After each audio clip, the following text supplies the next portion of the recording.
Hello and welcome dear student, this is N K the mathematics coach. और आज हम शुरू करेंगे 11th क्लास का आपका चैप्टर नंबर 2। जी हाँ, जिसका नाम है R and F, relation and function. Relation क्या होती है, फंक्शन क्या होती है, इसको समझने से पहले आप इस चैप्टर में जो फर्स्ट एक्सरसाइज है उसके अंदर एक ज़बरदस्त टॉपिक आपका आने वाला है जिसका नाम है प्रोडक्ट ऑफ सेट। पहले उस कंसेप्ट को समझते हैं, उस कंसेप्ट के बाद ही आपकी रिलेशन के बाद आपका फंक्शन शुरू होगा। यानी कि अगर आप एनसीईआरटी के अकॉर्डिंग अगर आप लर्निंग करते हैं मैथमेटिक्स की, तो आपको 3 एक्सरसाइज मिलेगी, जिसके अंदर फर्स्ट होगी आपकी प्रोडक्ट के ऊपर बेस, सेकंड होगी आपकी रिलेशन के ऊपर बेस, थर्ड होगी आपकी फंक्शन के ऊपर बेस। अदर मैथमेटिक्स करते हैं वहाँ पर आपको 4, 5, 6 एक्सरसाइज तक मिल सकती हैं। मेन कंसेप्ट यही है, इन्हीं 3 एक्सरसाइज के अंदर जो बेसिक आपका आने वाला है, उसी बेसिक को आप 3rd, 4th, 5th, 5, 6, 7, 8 एक्सरसाइज के अंदर भी आप उसको रीड कर सकते हैं। एग्जाम्पल्स मिलेंगे, मिसलेनियस एक्सरसाइज मिलेगी, वो आपकी प्रैक्टिस के लिए सब कुछ होगा। बट फर्स्टली हम बात करेंगे आज फर्स्ट एक्सरसाइज की। जी हाँ, first exercise relation and function के अंदर आपका कंसेप्ट है प्रोडक्ट का, प्रोडक्ट ऑफ टू सेट। जैसे आपको बताया गया था कि मैथमेटिक्स के अंदर आप किसी भी चैप्टर या किसी भी कंसेप्ट को उठाते हैं, किसी भी टॉपिक को उठाते हैं, तो पहले आप उसकी रीडिंग करते हैं कि वो चीज़ है क्या। उसके बाद जैसे उसके बारे में आपको पता चलता है, मान लीजिए जब आपने फर्स्ट चैप्टर रीड किया जिसका नाम था सेट को रीड किया, सेट किस प्रकार का कंसेप्ट है, किस प्रकार की थ्योरी के ऊपर बेस है, किस प्रकार की सेट की प्रॉपर्टीज़ हैं, तो हर चैप्टर को आप इसी तरीके से सोल्व करना सीखते हैं, इसी तरीके से आप उसका कंसेप्ट समझते हैं। उसके बाद मैथमेटिक्स के 4 प्रारूप होते हैं, यानी कि 4 ऑपरेशन होते हैं, उस कंसेप्ट के ऊपर वो लागू होते हैं, जिसमें से आपका एडिशन, सब्ट्रैक्शन, मल्टीप्लिकेशन, डिवीजन वगैरह आता है। तो आपने एडिशन, सब्ट्रैक्शन वगैरह देख लिया है सेट का, कि 2 सेट की, 3 सेट की, 4 सेट की सब्ट्रैक्शन किस प्रकार से करते हैं और किस प्रकार से आपका आंसर आता है। तो आज का हमारा टॉपिक डिपेंड रहेगा प्रोडक्ट के ऊपर, कि यानी कि 2 या 2 से ज़्यादा सेट की प्रोडक्ट कैसे करते हैं, प्रोडक्ट करने के बाद कितने प्रकार के ऑर्डर पेयर हमें मिलते हैं, एलिमेंट किस प्रकार से मिलते हैं, किस प्रकार उनका कंसेप्ट होता है, किस प्रकार से उनको अरेंज करते हैं, किस प्रकार कंप्लीट आंसर मिलता, और बहुत प्रकार की मैनी टाइप की चीज़ें आप सीखेंगे इस एक्सरसाइज के अंदर। रिलेशन और फंक्शन को पढ़ने से पहले ही हम इस टॉपिक को रीड करते हैं कि प्रोडक्ट 2 सेट की कैसे करते हैं। तो 2.1 एक्सरसाइज के अंदर आप कोई भी मैथमेटिक्स आप पढ़ते हैं, NCERT, R D Sharma, R S Agarwal, S Chand, ठीक है, और आर डी शर्मा, कोई भी मैथमेटिक्स अगर आप किसी एकेडमी वगैरह पे या पर्सनल उनका नोटबुक है, पर्सनल उनकी बुक्स हैं, पर्सनल उनकी एक्सरसाइजेज हैं, अगर उनको भी आप रीड करते तो उनको भी इस बेसिस के बेस पे आप सोल्व करना सीख सकते हैं। तो चलिए स्टार्ट करते हैं आज का टॉपिक, ठीक है। तो आज का जो टॉपिक रहेगा वो रहेगा आपका प्रोडक्ट ऑफ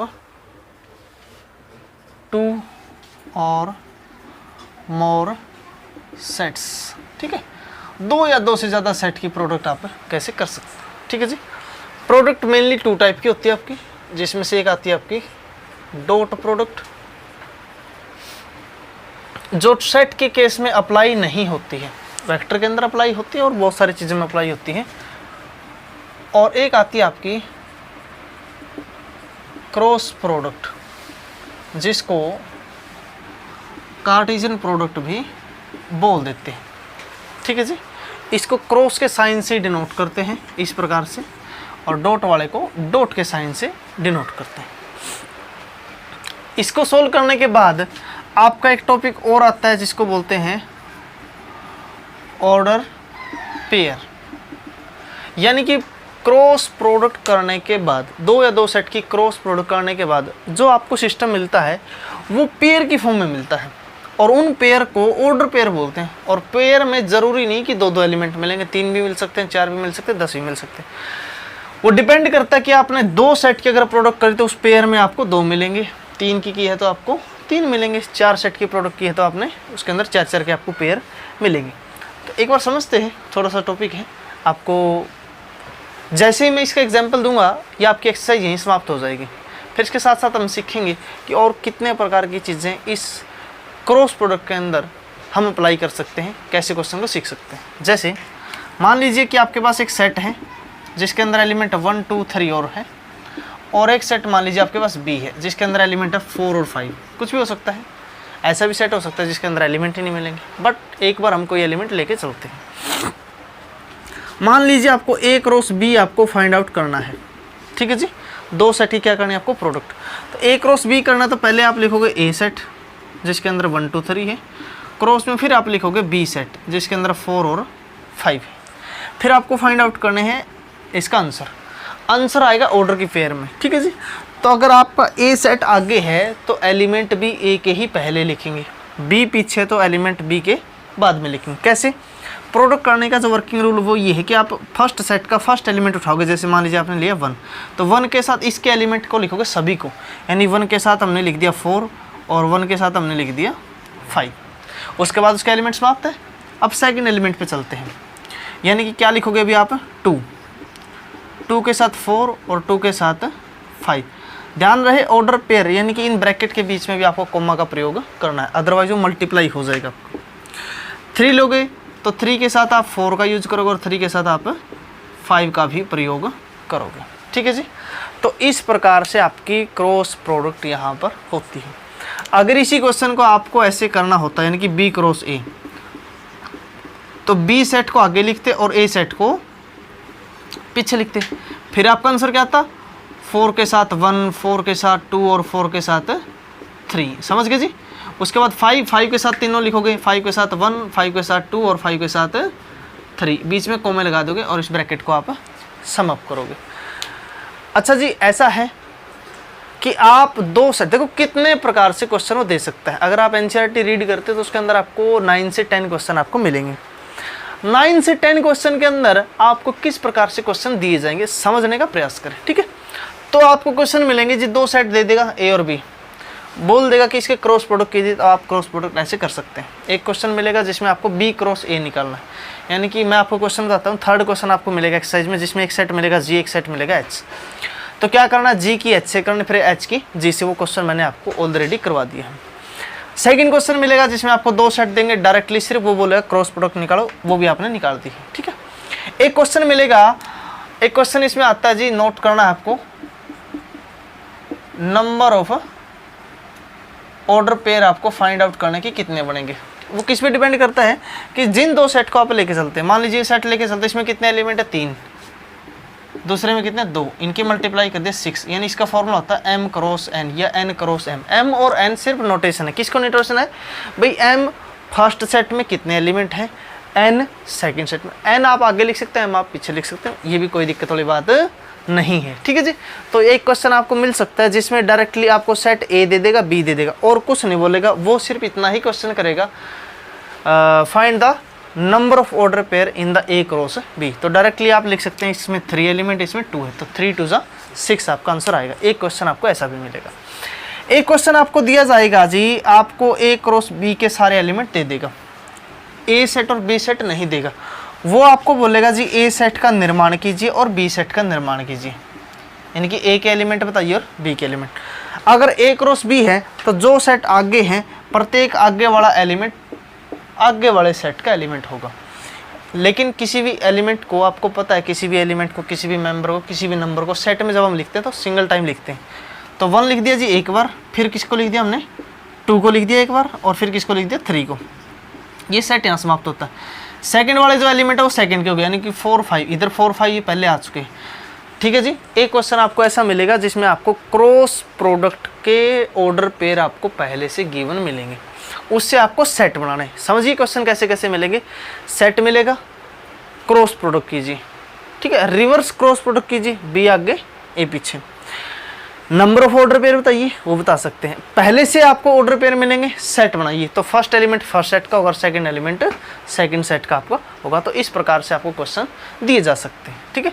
इनको बोलते हैं जी ऑर्डर पेयर। क्या बोलते हैं इनको? Order pair. समझ गए जी, ठीक है। तो इसके बाद बात करते हैं कुछ और, यानी आपको कुछ क्वेश्चन कैसे दिए जा सकते हैं। कुछ क्वेश्चन आपको ऐसे भी दिए जा सकते हैं जो आपको फर्स्ट क्वेश्चन ही एक्सरसाइज में मिलेगा, आपको डायरेक्टली 2 ऑर्डर पेयर कंपैरिजन की फॉर्म में मिलेंगे। तो आपको एक्स वाई की वैल्यू निकालनी, और इस प्रकार के क्वेश्चन बहुत बार पूछे जा सकते हैं। मान लीजिए क्वेश्चन मिल गया आपको x/3 और y/2, और उधर दे देगा वो 1/3 और 5/3। मान लीजिए ये आपका एक ऑर्डर पेयर है, दोनों ऑर्डर पेयर क्या है, इक्वल है। तो बोलेगा x और y की वैल्यू निकाले। कोई मुश्किल काम नहीं है जी, कंपेयर करना फर्स्ट को फर्स्ट के साथ और सेकंड के सेकंड के साथ, यानी x/3 को 1/3 के इक्वल, 3 से 3 कैंसिल होगा, x की वैल्यू 1 आएगी, y/2 इक्वल टू 5/3, ये 2 उधर चला जाएगा, y की वैल्यू आएगी 10/3। इस प्रकार से आप x और y की वैल्यू निकाल सकते हैं अगर आपको इस प्रकार से ऑर्डर पेयर इक्वल फॉर्म में मिलते हैं तो, ठीक है जी। तो इस प्रकार से आपकी फर्स्ट एक्सरसाइज के अंदर इतना ही कंसेप्ट चलेगा, जिसके अंदर आपको क्रॉस प्रोडक्ट फाइंड आउट करनी है। और कुछ क्वेश्चन दिए जा सकते हैं जिसमें इंटरसेक्शन यूनियन वगैरह का लेफ्ट साइड में दे देगा, राइट साइड में दे देगा, क्रॉस प्रोडक्ट दे देगा, और आपको बहुत प्रकार के क्वेश्चन दिए जा सकते हैं। कुछ क्वेश्चन ऐसे मिल सकते हैं, ज़बरदस्त क्वेश्चन हो सकता है। मान लीजिए आपको कोई सेट दे देगा 1 0 और 0 -1, ये 2 ऑर्डर पेयर दे देगा और बोल दिया जाएगा आपको कि ए एक ऐसा सेट है जिसमें नंबर ऑफ एलिमेंट कितने हैं, 3 है, और जो ये ऑर्डर पेयर है ये ए क्रॉस ए के है, ठीक है जी। अब हमें पता है कि ए के अंदर कितने एलिमेंट है, 3, ए के अंदर कितने एलिमेंट है, 3। जब मैं ए की ए के साथ करूँगा तो 3 × 3 करूँगा तो कितने ऑर्डर पेयर मिलने चाहिए अपने को, 9। अपने को गिवन कितने हैं, 2, यानी कि 7 और चाहिए अपने को, समझ गए जी। वो 7 अपने पास नहीं तो उसको फाइंड आउट कैसे करेंगे, तो इसको हम लिखेंगे गिवन ऑर्डर पेयर। तो इनमें से कौन से दे दिए भाई, 1 0 दे दिया और 0 और माइनस का 1 दे दिया, बाकी 7 अपने क्या है, मिस है। तो अकॉर्डिंग टू सिस्टम हम ए सेट के एलिमेंट लिखते हैं। जो फर्स्ट एलिमेंट होंगे किसके होंगे, फर्स्ट के, यानी कि 1 और 0। फिर बाद वाले किसके होंगे, बाद वाले भी ए के हैं, तो बाद वाले में से 0 तो अपने पास है, -1 और लिखेंगे। ये तीनों एलिमेंट किसके आगे, ए के। अब दोबारा से क्या करेंगे जी, हम ए क्रॉस ए फाइंड आउट कर लेंगे, यानी कि 1 0 -1 की 1 0 -1 क्रॉस प्रोडक्ट 1 0 -1, ठीक है जी। तो वही लिखोगे भाई, 1 के साथ 1 लिखोगे, 1 के साथ 0, 1 के साथ -1, फिर 0 के साथ तीनों लिखोगे, -1 के साथ भी तीनों। 9 के 9 एलिमेंट आएंगे आपके पास, 9 के 9 ऑर्डर पेयर। उन 9 ऑर्डर पेयर में से ये जो 2 पहले से गिवन थे उनको छोड़ करके आप लिख सकते हैं these 7 are the remaining order pair of the A cross A. तो इस प्रकार से आप क्वेश्चन इसके निकाल सकते हैं। तो फर्स्ट एक्सरसाइज का कंसेप्ट आपका इतना ही रहेगा, जिसके अंदर आपको क्रॉस प्रोडक्ट दी जाएगी, कार्टेशियन प्रोडक्ट आपको फाइंड आउट करनी है। इन्हीं क्वेश्चन को घुमा फिरा करके आपको दे सकता है, क्रॉस प्रोडक्ट दे देगा, सेट निकालिए, सेट दे देगा, ऑर्डर पेयर निकालिए, क्रॉस मल्टीप्लाई चेक करना है, A cross B, B cross A के बराबर है या नहीं है। भाई अगर इक्वल आता है तो इक्वल है, इक्वल नहीं आता तो नहीं है। ए क्रॉस बी और बी क्रॉस ए एक ही कंडीशन पे इक्वल हो सकते हैं, अगर ए और बी इक्वल सेट है तो। अदरवाइज आपको पता ही है, अगर ए क्रॉस बी और बी क्रॉस ए निकालोगे तो इक्वल नहीं आएगा। क्यों, ए क्रॉस बी के अंदर फर्स्ट एलिमेंट ए के होंगे और बी क्रॉस ए में फर्स्ट एलिमेंट बी के होंगे, जो आपके इक्वल नहीं हो सकते। मान लीजिए अगर आपका एक ऑर्डर पेयर बनता है ए क्रॉस बी में 1 2 और उसमें बनता है 2 1, तो इसको आप इक्वल कैसे दिखा सकते जब 1 2 के बराबर है ही नहीं, समझ गए ना। तो ये इक्वल नहीं होगा। सिर्फ एक ही कंडीशन पे हो सकता है, भाई ए के अंदर भी वही सेम एलिमेंट है, उसी ऑर्डर पेयर में है, बी के अंदर भी वही एलिमेंट है, उसी ऑर्डर पेयर के अंदर है, तब आपके ए क्रॉस बी और बी क्रॉस ए इक्वल हो सकते हैं। अदरवाइज केस में ऐसा नहीं होगा। बहुत सारी चीज़ें जब आप क्वेश्चन सोल्व करेंगे, प्रैक्टिस करेंगे, तो आपको वहाँ पर भी पता चलेंगे। ठीक है, मिलते हैं नेक्स्ट एक्सरसाइज के अंदर, जहाँ पर आपको डोमेन, कोडोमेन, रेंज, रिलेशन और ज़बरदस्त चीज़ें आपको बताई जानी है, जो सेकंड एक्सरसाइज में मिलेगी। और ख़ास जानकारी आपके लिए कि जो आपकी सेकंड एक्सरसाइज है रिलेशन एंड फंक्शन, रिलेशन और उसके बाद फंक्शन, यहाँ से आपका 12th क्लास का फर्स्ट चैप्टर शुरू होगा। यानी कि नेक्स्ट वीडियो देखना मत भूलें, बट नेक्स्ट वीडियो आपको तभी आप कर पाएंगे जब आपने फर्स्ट एक्सरसाइज बढ़िया तरीके से प्रैक्टिस की है, इसके कंसेप्ट आपको क्लियर है, तब जा करके आपको सेकंड एक्सरसाइज में कोई प्रॉब्लम नहीं होगी। मिलते हैं नेक्स्ट पार्ट के अंदर।